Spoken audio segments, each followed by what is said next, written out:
I say, yo, welcome to the BBW show, you feel me? We talk battle rap, basketball, and wrestling on a daily basis. Subscribe if you haven't. The topic for today is wrestling. More importantly, NXT, NXT, NXT, NXT.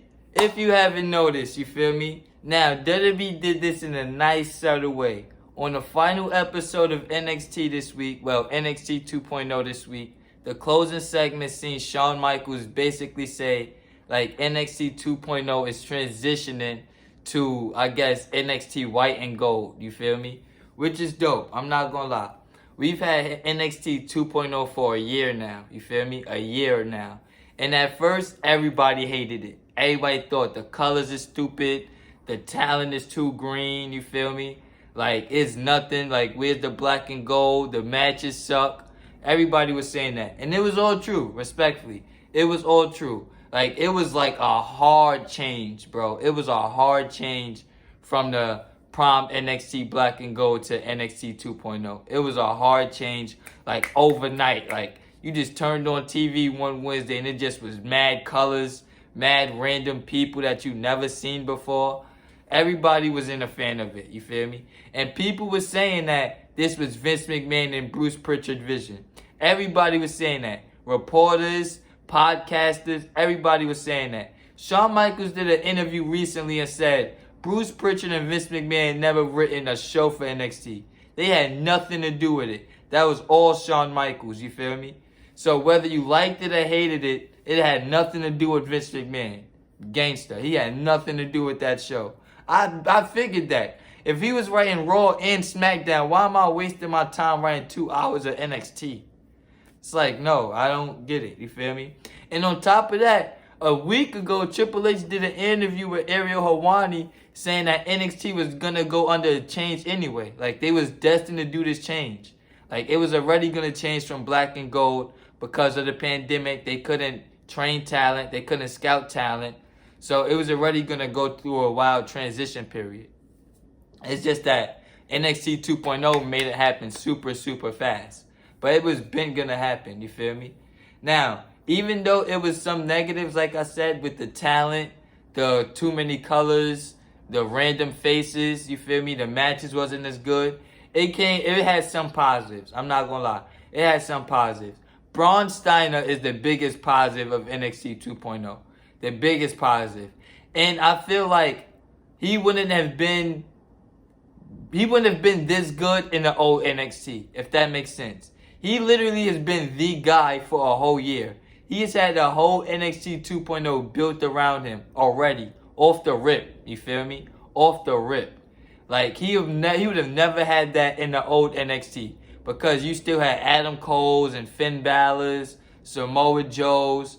You was never going to build the show around a Braun Steiner when you have them great wrestlers. Johnny Gargano. The show was actually built around Braun Steiner for the last year. You feel me? Carmelo Hayes, same thing with him. They got to be the focal point of a show for the first time ever. You feel me? This would have never happened if you still had the Undisputed Era and them guys there. They had to focus on them. Same thing for Mandy Rose. I would say that this is NXT 2.0 has been the worst women's division, respectfully, from a talent standpoint and a matches standpoint in a long time. But they focused on characters, you feel me? Mandy Rose is the best that she's ever been. And she's been on Tough Enough 6 years ago. She was on the main roster 4 years ago. This is the best she's looked at, you feel me? So Mandy Rose definitely benefited from being sent to NXT and having the spotlight solely on her. It was barely any Io Sky, wasn't no Rhea Ripley, wasn't no Bianca Belair, wasn't no Shayna Baszler. It was all focused on Mandy Rose, you feel me? So she got to sink or swim. And I think she swung. She swam. However you want to say it. I think she succeeded. I should say that. Toxic Attraction has really been I'm not going to say great. They've been great for NXT, but I can also see them transition to the main roster in a good way. You feel me? They can be used on SmackDown. They can be used very well on SmackDown. because they're filled in a certain niche, respectfully. There's nobody like them on the main roster right now that's trying to like get over off sex appeal. No women wrestler in WWE right now is giving off sex appeal besides them. Respectfully, like you might need everything for everybody. You feel me? So I feel like they might be a positive. Now, another thing, some of the negatives is this Tony D'Angelo. I'm not gonna lie. I haven't been a fan of this Tony D'Angelo. They went all in on him. You feel me? They've been all in on Tony D'Angelo. I don't know how he would fit in on the main roster. And I feel like his matches have not gotten that much better. Probably a little bit, but not that much. You feel me? But that's the only real Tiffany Stratton, I guess. Wendy Chu. You feel me? Lash Legend. It's like some of them is like progression slower than others. And I think Joe Gacy was on the indies before. Like Braun Breaker wasn't even on the indies. He's straight from college to NXT. Joe Gacy, I don't know if it's a character or whatever, but he has nothing to me. Like, he does nothing for me whatsoever. You feel me? And in the past year, we seen some main roster people come in. We seen Dolph Ziggler come in and win the NXT title. We seen Natalya come in for a little while. Apollo Crews came in for a little while. So I feel like, I hope that they continue doing that. I'm not gonna lie. I hope they continue doing that. Because they got rid of a lot of people from NXT.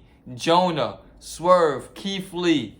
They got rid of a lot of people that were staples. Oni Lorcan and Danny Burch, you feel me? Uncommon heroes, unsung heroes that they really got rid of. So I feel like they definitely need some main roster people to come in and teach people on the job and to bring star power to the show. You feel me? Now, I guess that this coming Tuesday is going to be the first ever episode of NXT White and Gold.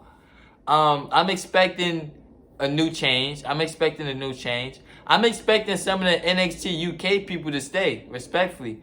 I'm expecting Tyler Bate to stay. I'm expecting Gallus to stay. I'm expecting some of them to stay in NXT White and Gold. You feel me? But I appreciate it. I appreciate that NXT is the brand that keeps changing, keeps evolving. This is the third year, and they're already going to go through their third change. We had Black and Gold 2.0, and now White and Gold. I feel like that's dope for developmental. Like, keep changing it. You're already on TV. Keep adding shit to it. Keep spicing it up a little bit. Keep taking stuff away from it.